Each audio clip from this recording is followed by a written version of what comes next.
Almost all of you. Oh, wow. Shout out, where are we from?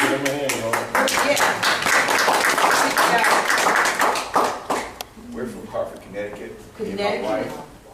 All right, good brother. All right. To be here with me, you from Brooklyn, New York. All right. All right. All right. Kansas City, Kansas. Whoa! Stop that. Des Moines, Iowa. Whoa!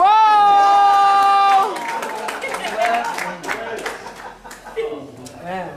Newcastle, Delaware. Oh. My way up to New Jersey. No.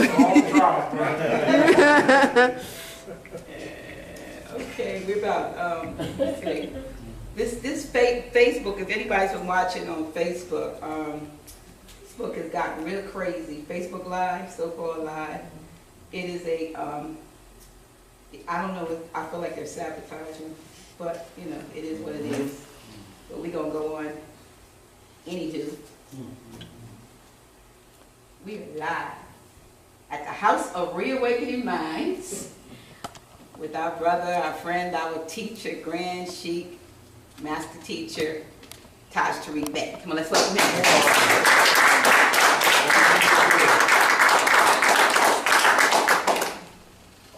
One of the things I wanted to share with everyone, and this is one of our favorites. Get the mic.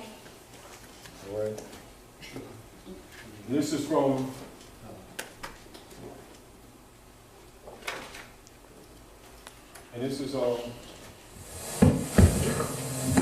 Okay. and this is from the Mysteries of the Secret Brotherhood of the East.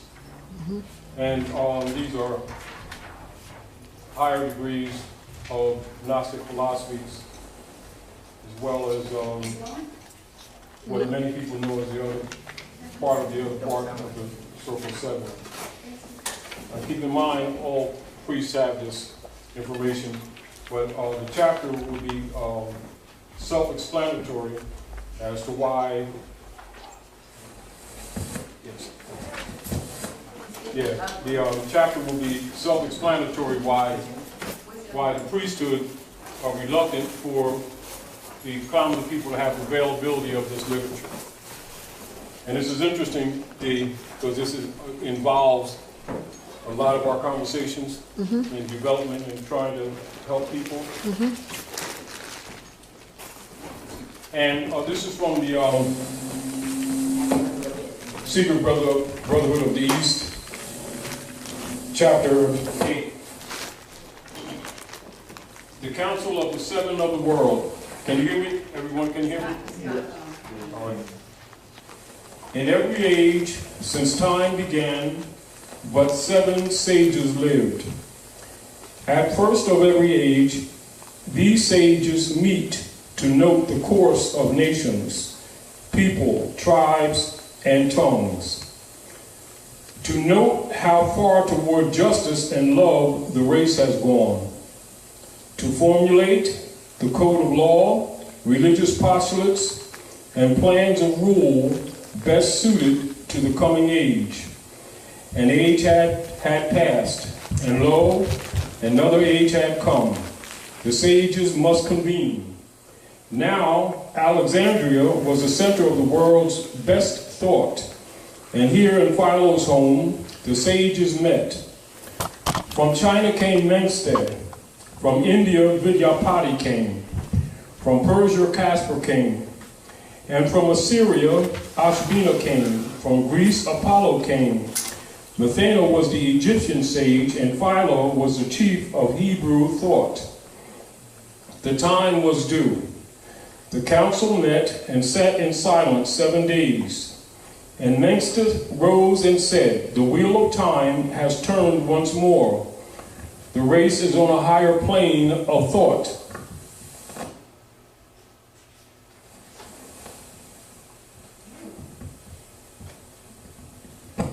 We hail,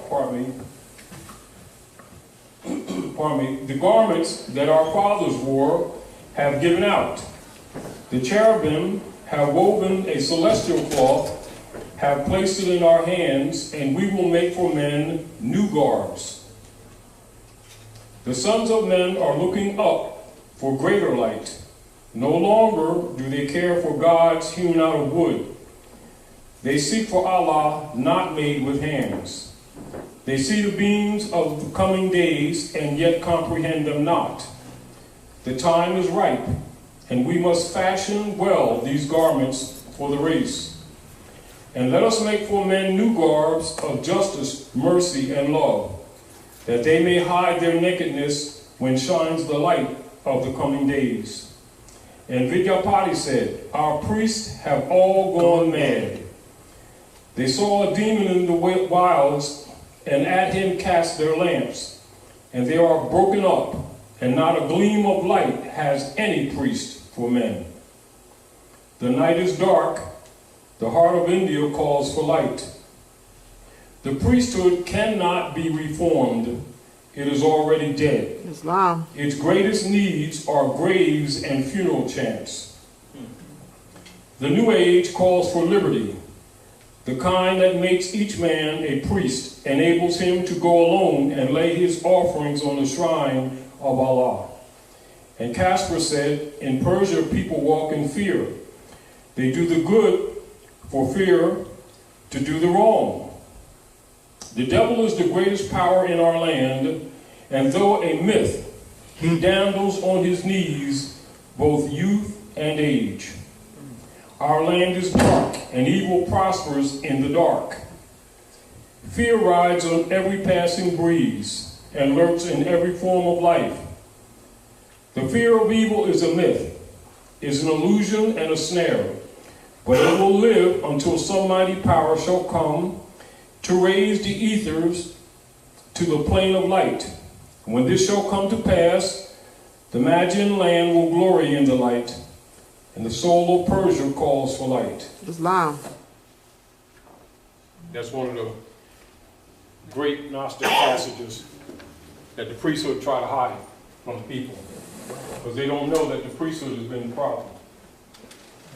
And this is one of the reasons why the evils on the planet have ingrained themselves so deeply, because they've actually been guided by the priesthood themselves.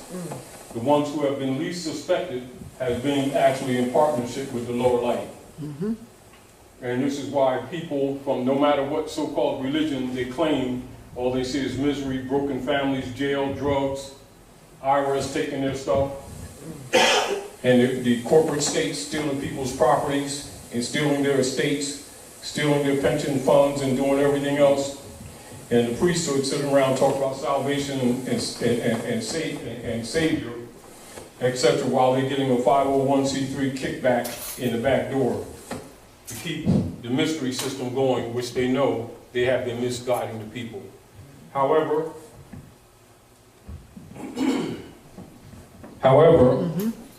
you know, we're going to deal with some of the things that the priesthood has done so that the people, in their own responsibility, can honor their mothers and fathers and remove themselves by will Islam. from the clasp of the Roman emperors and their bishopric operatives and their minions and their familiars, because that's what runs the planet. And as we were talking earlier, you know, a lot of people, when they're dealing with the social conditions, socio-economic conditions of the people, they're usually trained to speak in terms of connotative linguistics relative to racism and slavery and stuff like that, and color games, etc., when really they're suffering under unum sanctum policy. And so the unum sanctum policy is the major rule, bulla, from which all European, Roman, colonial operatives enforce their so-called policies. Right on down to the gangs of New York that was formulated in New York that are now called policemen, that actually have a secret agreement with the United States Corporation Company that was bankrupted in France to overthrow the Republic. And so when people have a misunderstanding on the operations of these different people in our communities, they need to know why. And it doesn't mean that everyone who's a member of the police are necessarily going into those orders for that purpose, but that's what the order was set up for. So the gangs of New York is actually Europeans who agreed to be vigilantes and start dressing up looking official, but their major mission was to dishevel, create disorder, and dismantle civility in targeted neighborhoods. And of course you see it every day, but people get confused because their miseducation is based in the idea, which is false, that these people are empowered to enforce Constitution law for protecting the people. They are not. They are put in position to protect the interests of the United States Service Corporation and members of the Roman Curia. They are literally Roman soldiers. And this is why you see some of the untoward things that they do, and then you see no recompense. Or you see whenever they need organs, they'll target some young male or young sister and murder them on the street, steal their organs, and you see no justice, and people get confused when they see things like that because in their imagination they think those people are law officers. They are not. They're enforcers of unum sanctum policy. And it's unfortunate, but it's a truth and a reality. And however, it must be understood that that for maintaining colonial operations, certain moral and ethical principles must be thrown out the door. In other words, it's done for the sake of the empire. So even though certain things are done in an untoward way, they may appear impersonal, but they are impersonal because it's for the empire. And this must be understood. This really must be understood. However, keep in mind, as all corporate entities in the Western Hemisphere come under the Roman Curia, they all operate from those playbooks. And for those of you who don't know, many of you are scholars and already know, but those of you who don't know, these are the fundamental collective bullas that are the playbook or from which they make their policies. And it's called Unum Sanctum, Nom De Guerre, Romanus Pontifex, Inter Caetera Divina, Sister V Act of 1666. And from those bullas come what has been traditionally used in the colorable courtrooms to attack our people, and that is called the Doctrine of Discovery. And under the Doctrine of Discovery, they use that operation to gentrify neighborhoods where Aboriginal people live and domicile, and you're targeted. And keep in mind, including the hypothecation practices that were instituted in 1861 and in 1868 after they closed the Freedmen's Bureau, reinforced by Woodrow Wilson and reinforced again by Franklin Delano Roosevelt, etc. You must understand that all of these policies made by these praetors, who you know as presidents, were actually tied to unum sanctum policy. And it's quite uncomfortable for people who have been miseducated, who really think that these people are operating in your interest and that they just simply don't understand your needs, or they have no idea that you're somebody, that type of thing. Wrong concept. You know, they've been waging war on us since 1492. You know, and of course, you all know that the Treaty of Peace and Friendship, which Obama brought to your attention when he went to Egypt, is the world's longest running treaty. But of course, you know that most of the people here in the North Gate think that human beings are crayons, so they don't know that he was talking to them. You know, so they don't relate to that. However, in law, it makes them incompetent. And so it's quite difficult to liberate people when they don't know their own bloodline. And then from an inheritable point of view, and from a fact of right of law of inheritance of a state, not knowing the Nom De Guerre were put in place to make the people non-heritable.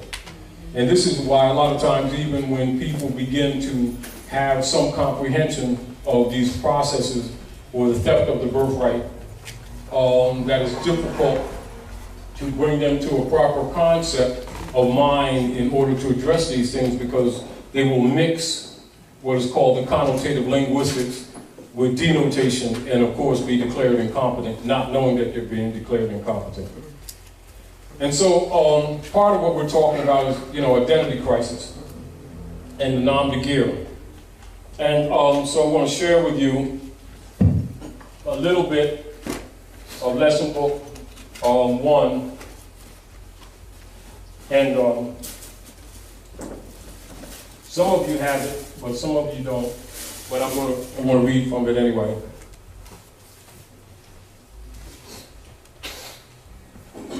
I would put it up on the board, but it's on one of my other computers, in one of the other hard drives. But I want to read a little bit from lesson book 1. And lesson book 1 is who are the Moorish Americans? Moors defined. And of course, Moors order the Roundtable. Now, who are the Moorish Americans? Moors defined. Lesson number 1. In this modern era of technology, enlightenment, and split-second communications, there still exists a large body of people who think the nations of the earth are identified by shades and colors. False. The nations of the earth are identified by pedigree and nationality, not by colors. In spite of the religiously taught specter of the existence of a light-skinned black nation or a dark-skinned white nation, it is all a lie. Ignorance is a cultivated business for both usury and oppression. In the Union States Society, USA, many trusted people are agents to this vulture. The benefactors of mass ignorance dread the exposure of this information because it exposes their true motives and hinders their license to usury. Nevertheless, truth must be told to clear the mind, thus lesson number 1, Moors defined.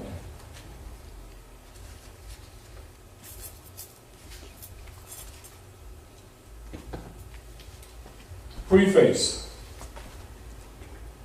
Economic, social, and color of law abuses, human rights violations buried in the false and void civil rights arguments of race fiction merely scratch the surface of the deleterious issues plaguing the dark olive Asiatics of the Americas, particularly those who are labeled black, Negro, colored, etc. Now, there is focused taxation without representation, forced and coerced adhesion contracts, license to live laws, license to own laws, and property confiscation without lawful due process. And this is the normal and consistent function, connotatively referred to as slavery, under the assumed jurisdiction of the United States of America Corporation and its quasi-government and state agencies. Now, many agencies, peoples, institutions, and organizations appear to help, but actually make their livings, fortunes, dealing with and promoting the arguments surrounding the so-called black people's problems. Sociologists, politicians, writers, and many religionists claim that the above-stated problems emanate from a lack of self-esteem. A lack of jobs, a lack of education, and other seemingly relative issues and or disciplines. The truth is, the problems are the symptoms, not the root causes, of the oppression and the denial of citizens' rights in the Union State Society jurisdiction. The following are the major root causes of the above-stated problems. 1, a lack of knowledge of self, which is tied to parentage. Now, the knowledge of self being tied to parentage, that is what you will see traditionally in, say, like Septuaginta, the Bible, Quran, holy books where it says, honor your mothers and your fathers that your days may be longer upon the earth land. So you're tied to your ancient mothers and fathers, and the knowledge of it is how, in civil law, inheritances are passed from one generation to another. And it has always been that way on the earth planet. And a failure to honor your mothers and fathers-in-law makes you non-descendable. This is one of the reasons why the Europeans created the Nom De Guerre operations, or the branding system, to take the people out of their birthright pedigree attributes. And by doing that, when our people started agreeing to be Negro, black, and colored, etc., they didn't know that it actually made them non-descendable. And all scholars know that, anybody who knows law knows that, and anybody that knows civilization knows that. It has nothing to do with what their beliefs are, or what their beliefs are not. It has everything to do with how Earth operates, how civilization operates on the planet. For any man or woman who fails to honor their mothers and fathers in law are not descendable. So this must be understood that the branding system set up by Rome was not accidental. It was not just a nasty idea that they thought of doing or practicing. It had legal and lawful applications and functions purposefully. And this is also why, even after removal of the attributes and names of the forefathers of the ancient Canaanite Moabites, modernly called Al-Moroccans, means descendants of Moroccans, corruptedly is called Americans, in short they're called Moors. And these are the people who have hair like lamb's wool, skin like burnished brass, who think that human beings are crayons. And so that's an unfortunate situation, not knowing that that is connotative linguistics that was introduced to them. It's not a natural part of civilization or culture. However, their willingness to adopt these Nom De Guerre has actually taken them off the platform of international law protections, which is why it was done, of course. The interesting thing is that all scholars already know this, and the more interesting thing is that it's knowable even by children. All you have to do is take them to a basic, decent dictionary that has etymology in it, and a child can see it, third grader can see it. And of course, we're not going to go through that because most of you already know that. That's elementary stuff. However, this is one of the reasons, and we were talking earlier, why a few months ago, as we were talking, why we took the Dungy case out of the lesson book and then start spreading it, in a few pages with a few editorials, because immediately as you see the people start developing, automatically you have COINTELPRO trolls that will come out to try to minimize this information or try to make it seem like it's some kind of religious belief or some kind of stuff that somebody made up, not knowing. And they can only get away with people who can't read, but anybody can read, they can get past that. And so that's one of the reasons why we shared the Dungy case. But anyway, let's move on, and I want to hit on a few things here. When you had put up the post, Dr. Naila, when you put up the post, were there any particular specific questions that came up on a regular basis? No, they were just basically sharing the fact that you're going to be here, so nobody. All right, so they're good on that. All right. Now, years ago, myself and Brother Abdullah Iltalib Mosley Bey did a class actually in elementary school, in Whittier School years ago. It had to be at least 15 years ago. It might have been more than that. Yeah, we did it for actually second graders at Whittier School in Camden. And the surprising thing about it was so effective with the children that they asked us to come back, and the next day they took a couple more classes, and they broke them down into the second grade class, and we did it again. And as a matter of fact, that was during the time when Julie started taking etymology classes more seriously, and of course you would know that Abdullah's a teacher too. So that is what inspired him to take it further, which he went into later. But anyway, I want to present to you all to clear up certain concepts, because one of the things that we need to do is to remove a lot of the biases that exist amongst ourselves. We often are trained to look at the biases of Europeans who've been taking advantage of us truly. Nevertheless, what we can do, justice and nature does not recognize person or station. And so what we need to do is get rid of a lot of misconceptions that we have. And that will be done by study, by knowing, by reading again, and going into philologies. But I want to read to you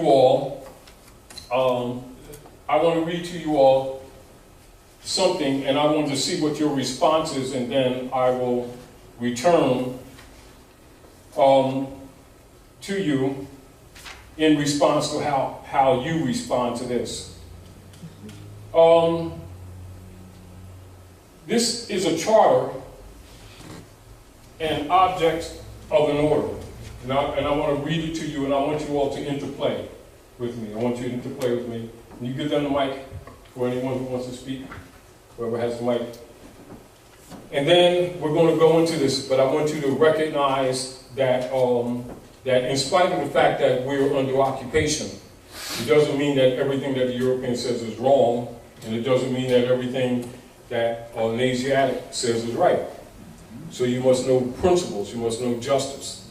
If you want justice, you yourself must be just. And so keep in mind while we're in the struggle to solve these problems with our people that we must not lean out of passion into the dark side, because nature does not recognize that. She recognizes only merit. You keep that in mind. And I know it's frustrating because Rome has been doing quite some terrible things to us. But you must understand that Rome was in our servitude first. It's just that so many generations have passed that we forgot our bloodline and forgot our history. And because we've been injured so much, in current life, in current form, that we forget that we are who our forefathers were, without doubt or contradiction. Islam. And from generation to generation, those responsibilities still lay, because nature commands it that way. Are we clear? Islam. And so this is why when the hand of reconciliation is passed, or when the resurrection of the people is come, that you must come with a pure heart. And it's rough, yes, I know it is. But you still got to come with a pure heart. You mean that's why Dwali said to us, we need to know our higher self and our lower selves. But keep in mind, I'm going to read to you a fundamental charter and objects of the order.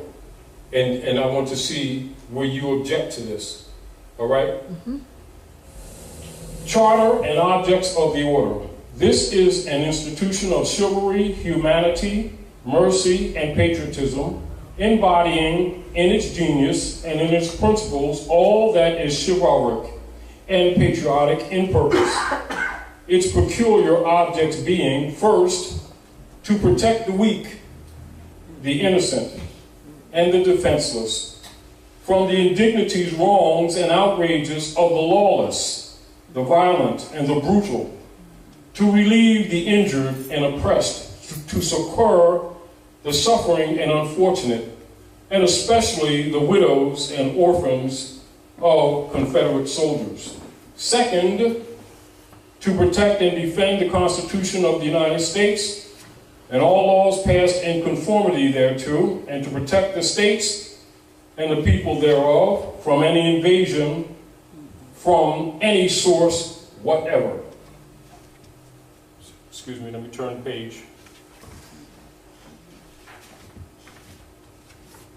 Third, to aid and assist in the execution of all constitutional laws and to protect the people from unlawful seizure and from trial except by their peers in conformity to the laws of the land. That's the general charter. Where do you find, if anyone finds anything objective, that they object to that? Can you speak up? Are you talking about the people of the land? That's the charter I just read. For the people of the land, right? That's the charter I read. I went from what I read. If there's something that's objectionable or negative in it, speak up. The Europeans have been doing it ever since they came. Can you give them a mic?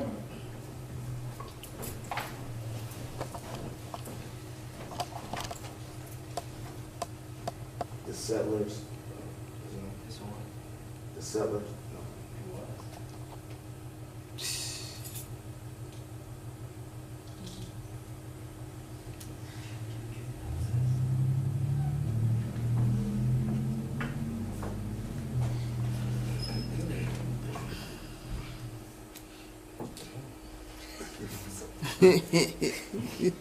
Anyway, so I'm going to say this to you so that you're aware. That is the charter and order for the Ku Klux Klan. Right, I was gonna say, I ain't get that. Is that it? Right. No, that's Do you understand? Yeah, that's wrong. Now, how many of our people just reject them right off the bat just because they're Europeans? What? And this is, and I'm presenting that to you so that you can understand how much division and how much hatred exists in the world unnecessarily, just based on people really not having an understanding and automatically starting to fight each other.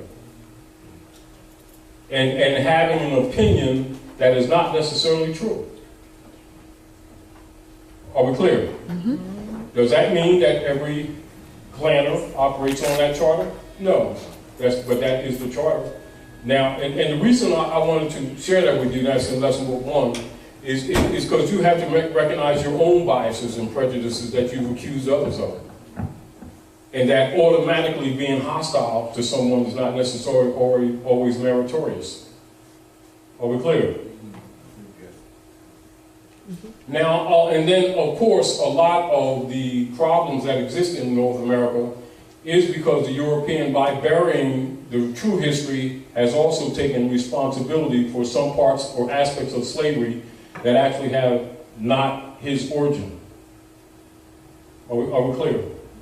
You know, and so in order to fix these things and a lot of these problems that we have in the North Gate, it's important for the true history to be taught in order that we uplift this of each other. And keep in mind that the ancestors and nature herself will aid us when we come with a pure heart. You come with a dirty heart and the bull continues. Mm-hmm. And I don't have to tell you, the bull has been continuing because the bull, Sitzky-Dorf, has been continuing.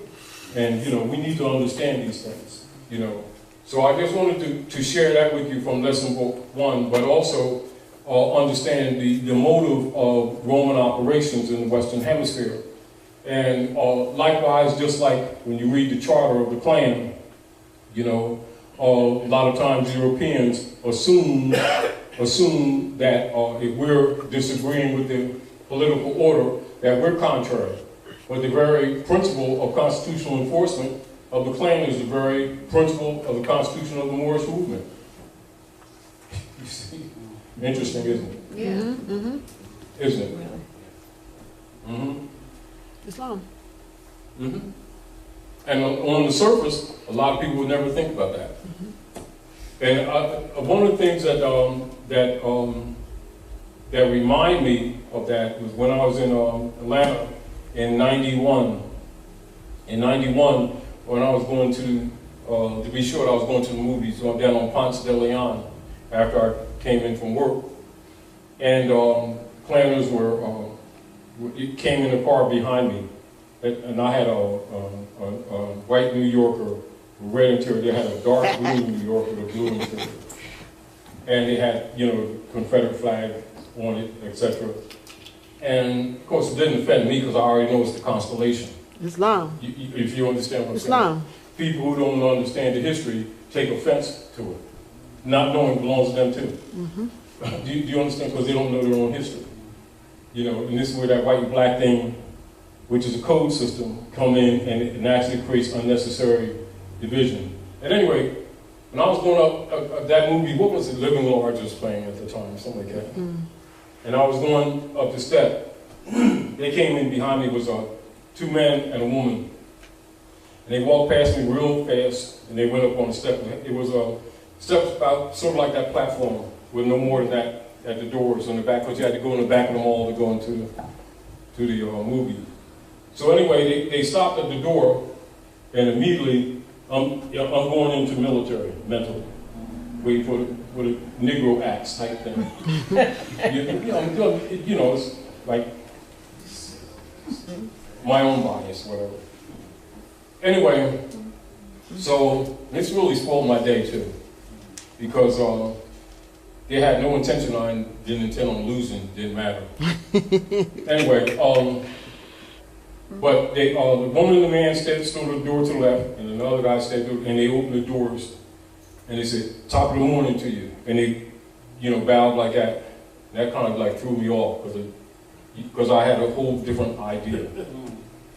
But anyway, that bothered me for a while because I expected the negative, if you understand. And I couldn't even really enjoy the movie because my adrenaline was up because I'm ready to go do the Frankenstein thing. Anyway.